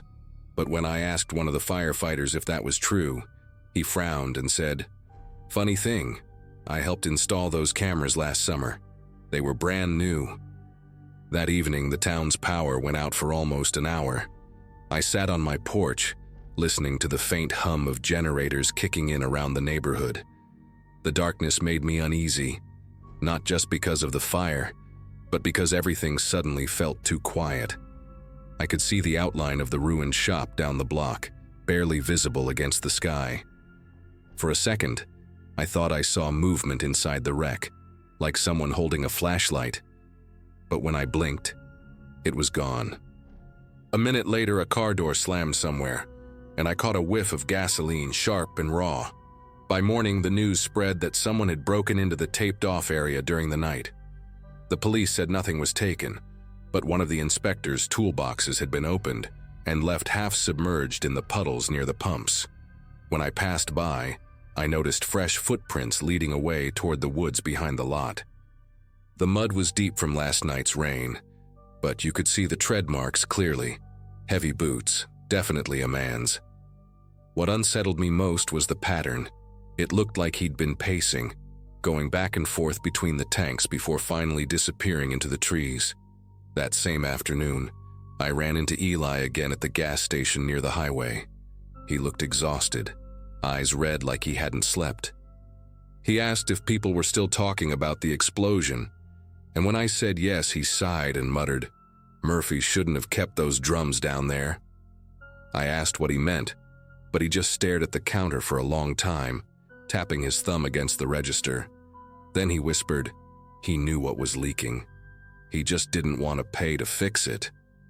Before I could say anything else, he grabbed his pack of cigarettes and left without looking back.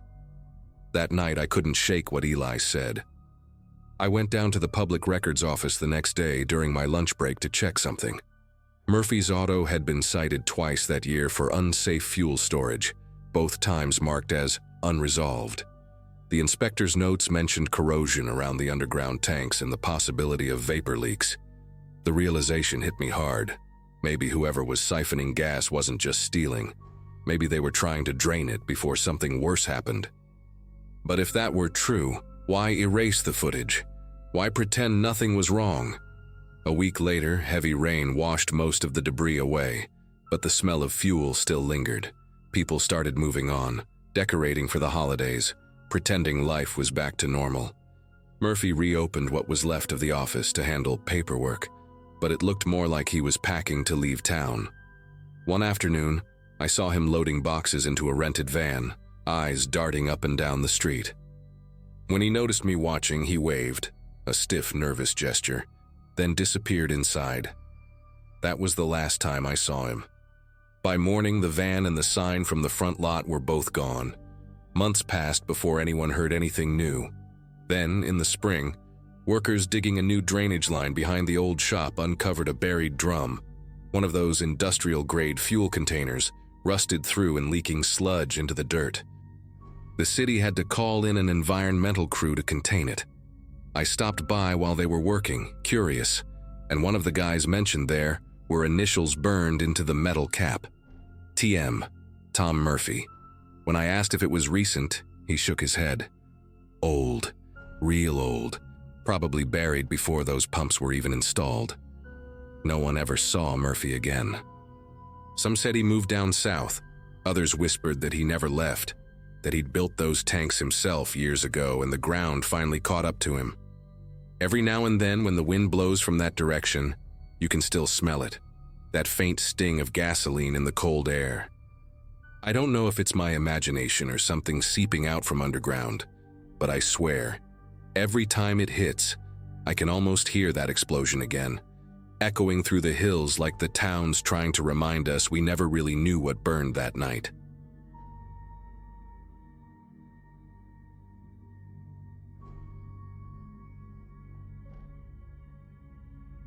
I'd gone up to my parents' lake house that weekend mostly to clear my head. They'd retired to Florida a few years ago, but the place in northern Wisconsin was still standing, quiet, still, and tucked between rows of pine trees that swayed like they were whispering to each other. I worked remotely then, designing websites, and I'd been running on caffeine and no sleep for weeks. That little gray cabin felt like the perfect spot to just disconnect, make some soup, maybe read by the fireplace.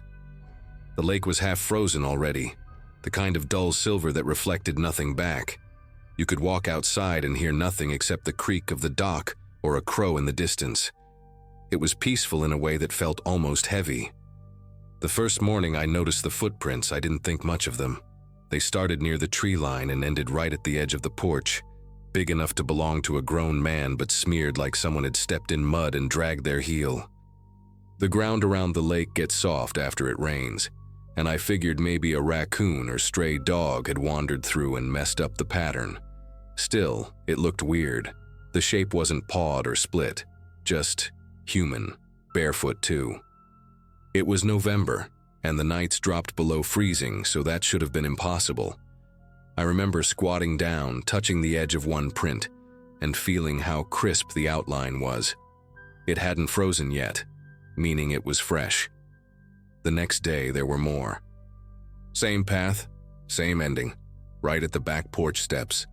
That morning I made coffee and tried to laugh about it, texting my friend Leah a picture with the caption, "Guess I've got a Bigfoot fan." She told me to buy a trail cam and joked that I'd make the news. But there was something about the way the print stopped exactly at the door that started to bother me. It was too deliberate, like someone was walking up and turning back over and over just before reaching the house. I checked the locks twice that night, even though the nearest neighbor was over half a mile away. That evening I curled up on the couch with a blanket, watching the light from the TV flicker across the windows. The lake outside looked like a dark sheet of glass, and every now and then, the old dock moaned as if something heavy shifted against it. Around midnight, I turned the TV off and walked into the kitchen for some water. That's when the motion light outside blinked on, bright, sudden, cutting across the back porch. I froze halfway through the room, staring through the glass door, expecting to see a deer or a raccoon scurrying off. But behind the patio chairs, half hidden by the shadows, was a shape. Someone crouched low, hands pressed against the decking, just waiting. I didn't move for what felt like a full minute. The light buzzed softly, throwing harsh white against the glass, and that shape stayed perfectly still. My first thought was that it had to be a prank, maybe some local kid or a hunter lost from the trails. But the longer I watched, the clearer it became that whoever it was knew I could see them. Their head tilted slightly, like they were studying the reflection, trying to figure out if I was standing there or not. My pulse started thudding in my ears. I reached for my phone on the counter, but the second I turned my body, the light clicked off, plunging everything into black again. When it came back on, nothing. The porch was empty, no footprints visible through the glass, just the soft hiss of wind rolling off the lake. I barely slept that night. Every sound, the groan of the floorboards, the distant pop of ice shifting near the dock, had me sitting upright, listening. At around 3 in the morning, I finally dozed off on the couch with the lamp still on. When I woke up, the footprints were there again, but this time they circled the porch twice before stopping at the door. Whoever it was had come back after the light went off. I called Leah and told her, trying to sound casual, but my voice kept catching. She offered to drive up, but I told her I'd be fine.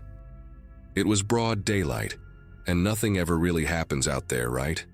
By afternoon, I convinced myself it had been some weird coincidence. Maybe a fisherman cutting through the woods, someone curious about the cabin.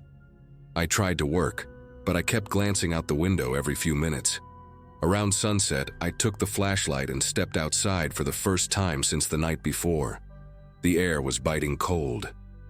The prints were still there, but they stopped abruptly near the deck railing, as if the person had just vanished. I followed them with my light, and about 10 feet into the trees, I found a crumpled soda can and a torn strip of fabric caught on a branch.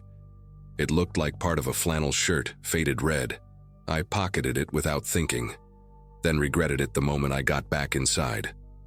That night, I kept the living room light on and sat near the window, waiting. It was almost 1 a.m. when the motion light snapped on again, flooding the porch. My breath caught when I saw the figure back in the same spot, crouched low, one hand gripping the leg of the patio chair. This time, he lifted his head slowly, just enough for the light to catch his face. His skin looked pale like wet paper, and his mouth hung slightly open. But his eyes were what froze me. He wasn't looking at the door. He was staring directly at the side window where I was sitting. The light flicked off again after a few seconds, and in that brief darkness, I swear I heard the boards creak under his weight, moving closer. I backed away from the window and grabbed my keys, but my hands felt useless. Every sound in that house seemed amplified. I locked myself in the bathroom, sat on the cold tile, and tried to calm down. After what felt like forever, I forced myself to peek through the blinds again. The light outside was still off, but the chairs on the porch had shifted. One was turned toward the door, like someone had dragged it an inch closer. I didn't hear a car, no crunch of footsteps leaving through the trees. It was just gone. I called the sheriff's office, explained that someone was prowling around the property, and the dispatcher said they'd send a car from the nearest town. It was a long 20 minutes before headlights appeared on the dirt road. When the deputy arrived, he checked the porch with his flashlight, then the yard, and finally the dock. There were prints everywhere now, fresh ones overlapping the old. He asked if anyone else had a key, and I told him only my parents did, and they were in Florida. He suggested I stay somewhere else for the night. I packed a bag so fast I nearly forgot my laptop. Before leaving, I glanced once more through the window. The motion light flicked on again, even though neither of us was outside. The deputy frowned, stepped onto the porch, and waved his arm in front of the sensor. Nothing. It stayed on until we pulled out of the driveway. The next morning, I drove back with him to grab the rest of my stuff. The light was off now, and the prints had filled with frost. The chairs were back in their original place, perfectly aligned. Nothing looked disturbed. But when I opened the door, the smell hit first. Mud and something metallic, like rain mixed with rust. On the kitchen counter, next to the coffee maker, was the strip of red flannel I'd pocketed from the woods. It wasn't damp anymore. It was folded neatly in half, placed right beside my mug. I don't know how to explain it because I'd left that piece in the glove compartment of my car. I never went back after that. My parents eventually sold the house, and I didn't argue. Every now and then, when I visit a lakeside cabin or see motion lights flicker through the trees, that same cold rush hits me. The memory of that still figure crouched behind the furniture, waiting for me to turn the lights off. I still wonder if he'd been watching longer than I realized, stepping closer each night, stopping just short of the door. Maybe he was waiting for me to step outside first.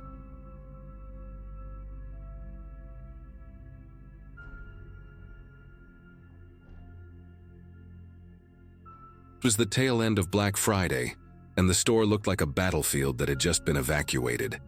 I worked the late shift at a mid-sized retail chain in northern Illinois, mostly handling restocks and cleanup after the madness.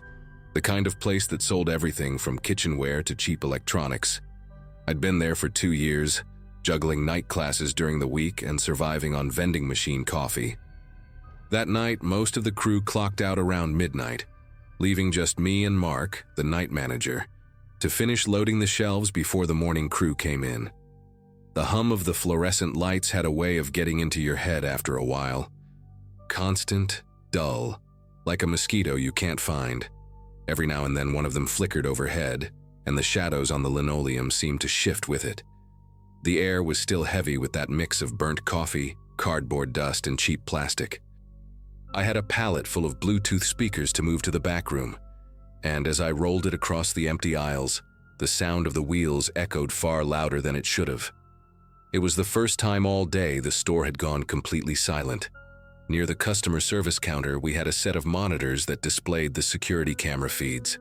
I glanced at them mostly out of habit, checking if Mark was still in the stockroom or sneaking another cigarette out back. But one of the screens caught my eye. The feed from the electronics section, aisle 9, showed movement, a tall figure walking slowly between the shelves. At first, I thought it was a delayed playback from earlier in the day. Those cameras glitched sometimes after a long shift, but the timestamp in the corner was live.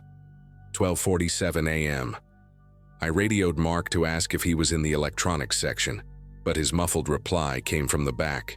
He hadn't left the stockroom. My gut told me maybe someone got locked in after closing, maybe a customer hiding out. It happened before. A drunk college kid once fell asleep in the patio furniture display. So I grabbed my flashlight and headed that way, trying to make as much noise as possible so whoever it was would know I was coming. The closer I got, the louder that hum from the lights seemed to buzz in my ears, until the sound almost felt alive. When I turned the corner into aisle 9, the first thing I noticed was how cold it felt compared to the rest of the store. Not a normal kind of cold, more like the air conditioning had kicked on just for that section. My footsteps echoed sharply off the polished floor as I scanned the shelves with my flashlight. Rows of headphones, phone chargers, empty boxes, and not a single sound except the faint electric hum above me. I called out, "Hey, store's closed, you can't be back here." My voice bounced through the aisles, but no one answered. I stood still for a moment, listening. Somewhere, faintly, a display TV flickered to life, playing static. I checked behind every end cap, even crouched to look under the shelves, thinking maybe someone was messing around. Nothing. When I walked back toward the service counter, I glanced up at the camera dome above aisle 9 and saw the red light still blinking. It was recording. Back at the monitor wall, I rewound the feed a few seconds, expecting to see myself searching with the flashlight. Instead, I watched something step out from behind the shelves just after I'd passed through. It wasn't clear, more like a shape outlined by the weak light, but it moved slow, deliberate, like it was waiting for me to turn around. I froze in place for a good 10 seconds, staring at the grainy footage. The figure leaned forward into the aisle as if studying the camera. Then, without warning, the feed glitched, jumping from static to a frozen frame. The timestamp froze too. 12:58 a.m. Every other monitor stayed normal, except that one.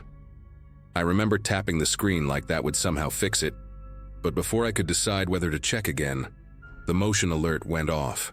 A loud digital beep echoed from the console, and the same alert icon blinked over aisle 9 again and again. Mark came out from the stockroom after hearing the noise. I told him someone might still be in the store, and he laughed at first, until he saw the blinking monitor.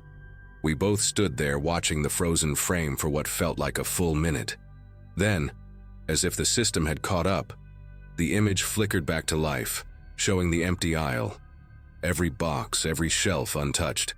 Mark muttered something about cheap wiring and told me to lock up early, but I wasn't ready to leave.